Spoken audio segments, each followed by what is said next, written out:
Oi, eu sou Emanuele Alckmin e eu gostaria de te convidar para tomar mais um café com vida. Gente, eu confesso para você que esse é o último café com vida que eu vou fazer aqui nesse acampamento do povo de Israel entre o exército egípcio e o Mar Vermelho, nessa famosa passagem que muita gente conhece, que é de Deus abrindo o Mar Vermelho para o povo de Israel passar.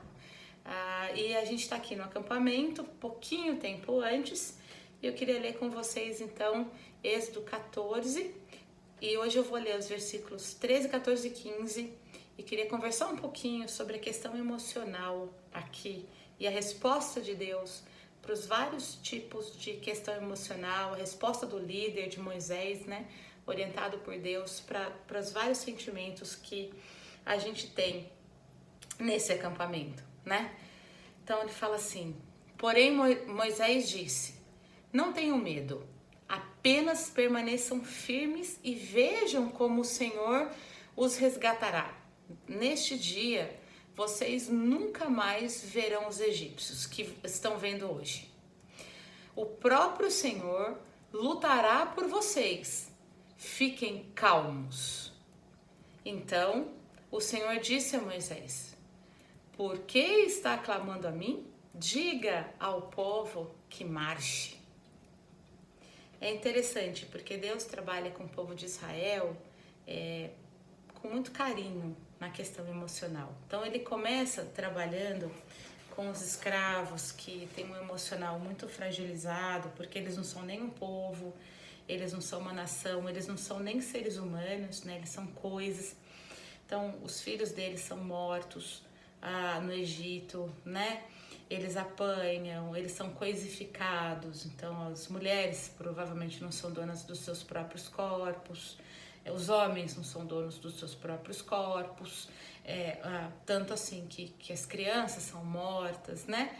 E você não é mais um povo, você não tem uma soberania, você é subjugado, você só é uma coisa, e você vale enquanto você está produzindo, né?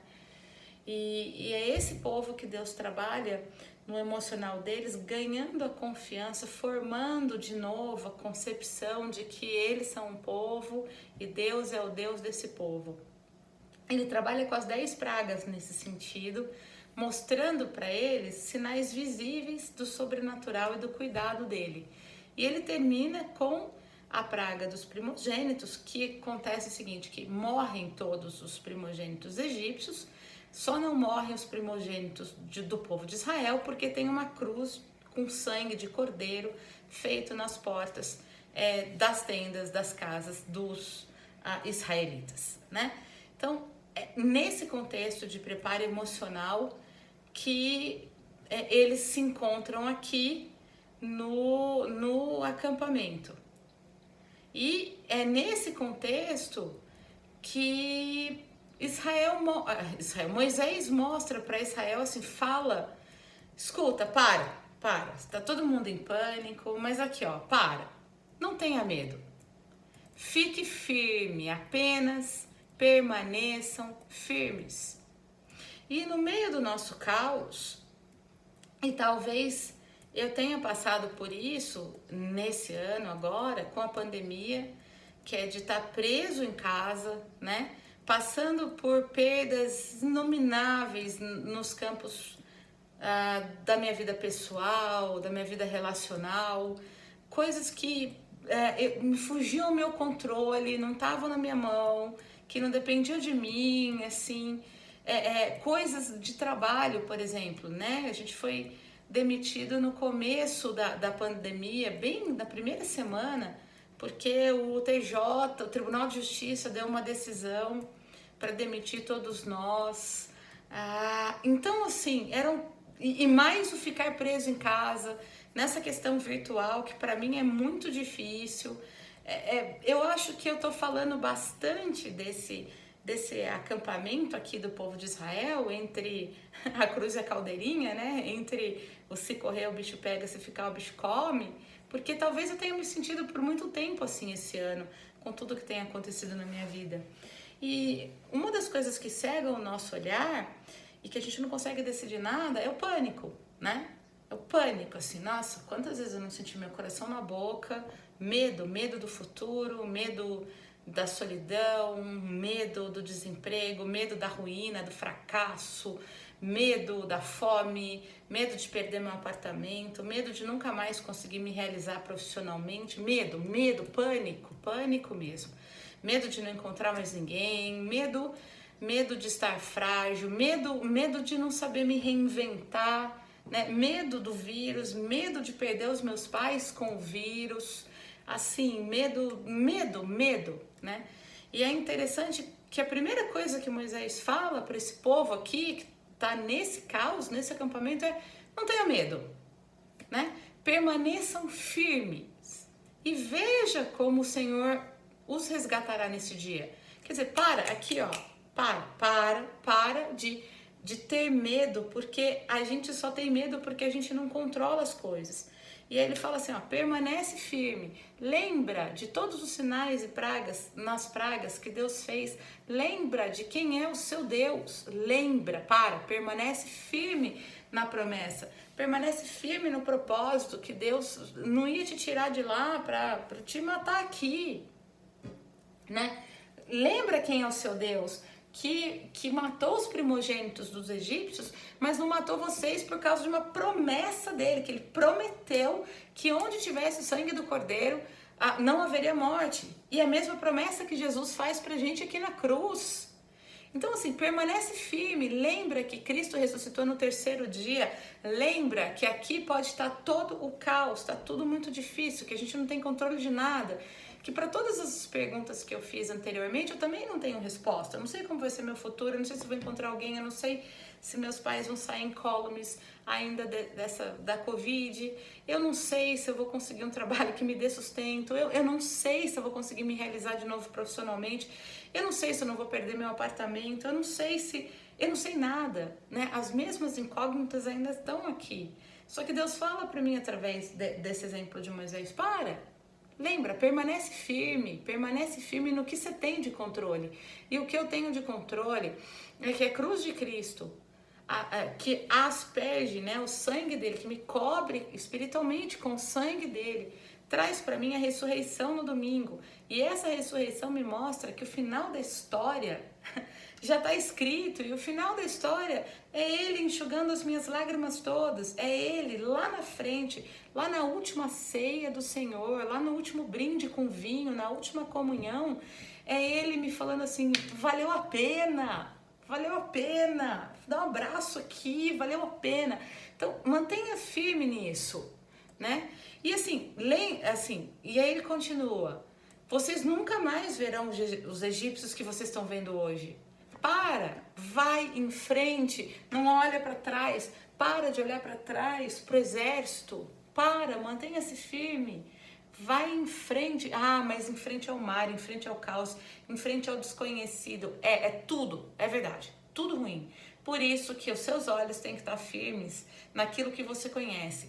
E o que você conhece é o caráter imutável de Deus. E é a ressurreição no terceiro dia, e é ele ter vindo na cruz para morrer por você, por amor a você. E é ele te dizer o seguinte, olha, não se preocupa, porque eu quero desenvolver em você a imagem do meu filho. E por isso, todas as coisas que dependam de mim ou não, que você faça por escolha própria, que vai contribuir para que você mantenha esse propósito de me glorificar, de ser parecido com o meu filho, né? Então, nisso que a gente se mantém firme e para de olhar para trás. Então, assim, os egípcios que vocês veem hoje, vocês não vão ver mais.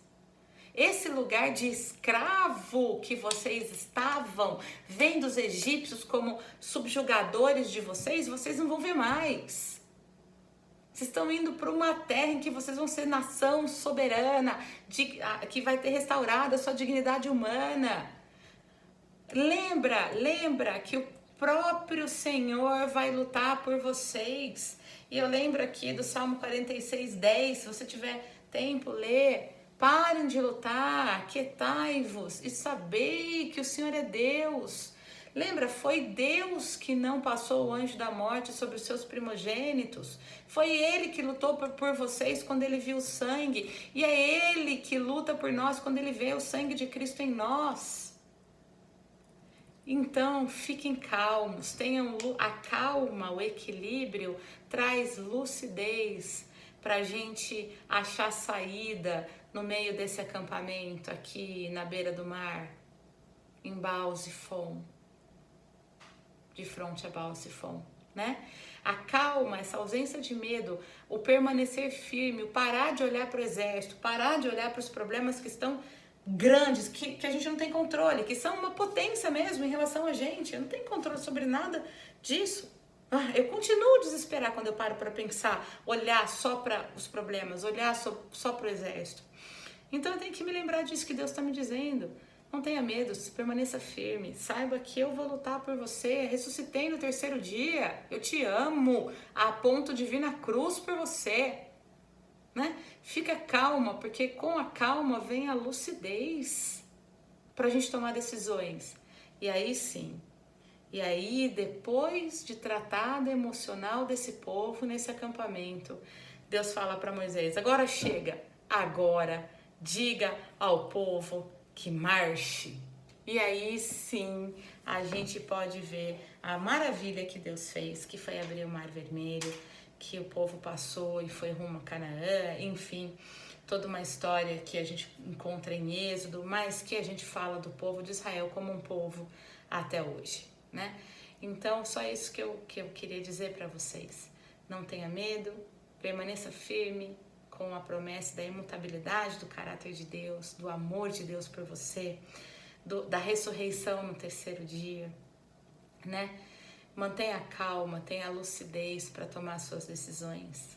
Para de olhar para os problemas, para de olhar para os egípcios. Esses egípcios vocês nunca mais vão ver. E é verdade, quando a gente muda o olhar sobre o problema muda, ele passa a ser um problema diferente. Isso é muito claro quando falo, vocês nunca mais verão esses egípcios, né? E marche confiando que o seu Deus está com você e ele vai enfrentar tudo que for necessário. E posso ficar o caos de vida, né? Mas eu sei que ele vai estar comigo e que ele vai fazer, porque essa é a promessa dele. Que lá no final eu veja de trás para frente, com as minhas lágrimas enxutas por ele, que valeu a pena, que valeu muito a pena, né? E é isso que ele diz para você também. Esse foi o nosso último Café com Vida no acampamento, em frente ao Mar Vermelho.